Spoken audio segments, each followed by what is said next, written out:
Our ministers have been warned that Britain needs to step up its banning of all hybrid cars that don't have plugs, because your plug is the barometer of goodness, right? If it hasn't got a plug, it can't come in, stating that confidence in electric cars will then fall. The cars, like the well-known Toyota Prius, will need to be excluded from cars that are allowed to be sold in the UK after 2030 or risk a catastrophic misstep being taken. Let's speak to a man I know is losing a lot of sleep over this. Howard Cox, founder of Fairfuel UK. How are you doing, Howard? Happy New Year, Ian. Good to hear from you. And Happy New Year to you too, Howard. I mean, look, we know that we're living in a sort of bit of an upside-down bonkers world, but now even a hybrid ain't good enough for the evangelists.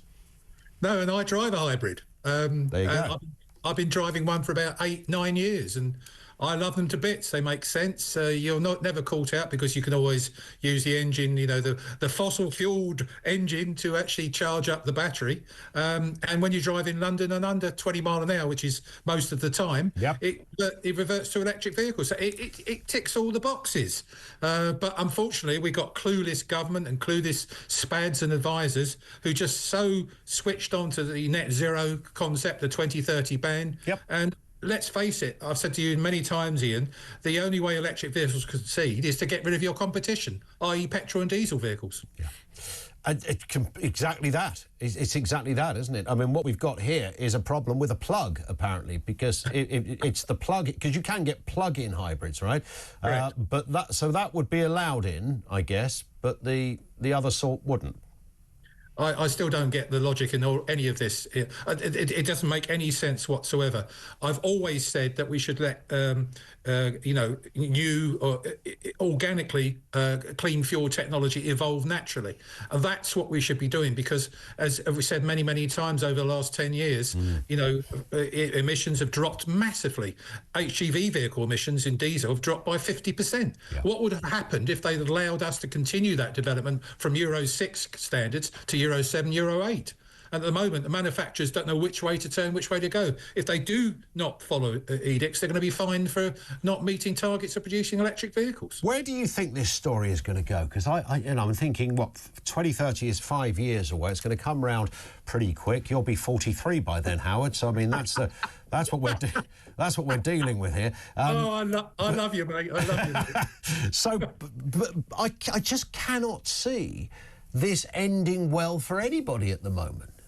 No, you're right. I mean, one of the things that happened is, if you remember rightly, Boris Johnson said we should do 2040. Then he woke up one morning and said, oh, let's do 2035. And then it became 2030. And my colleagues at the Alliance of British Drivers and the Motorcycle Action Group, we put together, we paid a lot of money for an economic independent analysis of what would the 2030 ban cost the economy. And it would actually, the benefits are only a fifth of what the costs are. In other words, the costs are 5 times more than any benefits. Yeah. And so from that point of view, as you quite rightly say, and I was pretty pleased that Rishi Sunak listened to our report and moved it back to 2035. But we've got a Labour government now, and despite the fact I managed to get a fuel duty freeze again, which I didn't expect this in the budget, they brought it back to 2030, this ban. It's just illogical. And to include hybrid vehicles is just madness, because what comes out of my exhaust is clean, very clean, cleaner than it's ever been possible. But I'm still paying about £500, £600 for vehicle excise duty for a clean car. Yeah. I mean, that in itself is a criminal act, isn't it? That you would be charged that kind of rate as if you're driving a flipping John Deere combine harvester, for God's sake. I mean, it's a nonsense. I should mention while you're with us, Howard, Sir Sadiq Khan. I mean, Sir Sadiq Khan, you ran against him. You fought a noble campaign.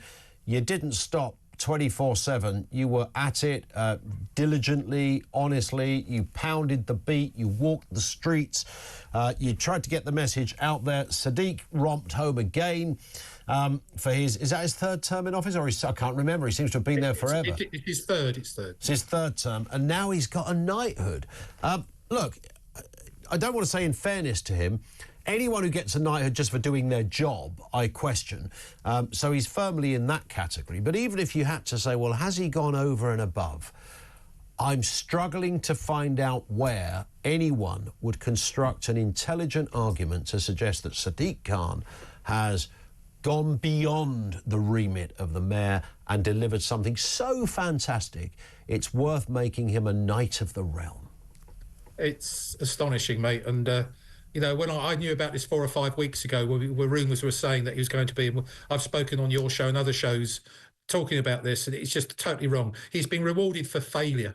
And he manages an £18 billion black hole, not 22 billion, but close, an £18 billion black hole. And I believe that Starmer is quite clever in the sense of giving this knighthood. That keeps him away from the leadership of the Labour Party, which is what he's always been aspiring to. Yeah. And there's all sorts of things going on. I've written a fair bit about this, and all I can say to you is that I'm disgusted.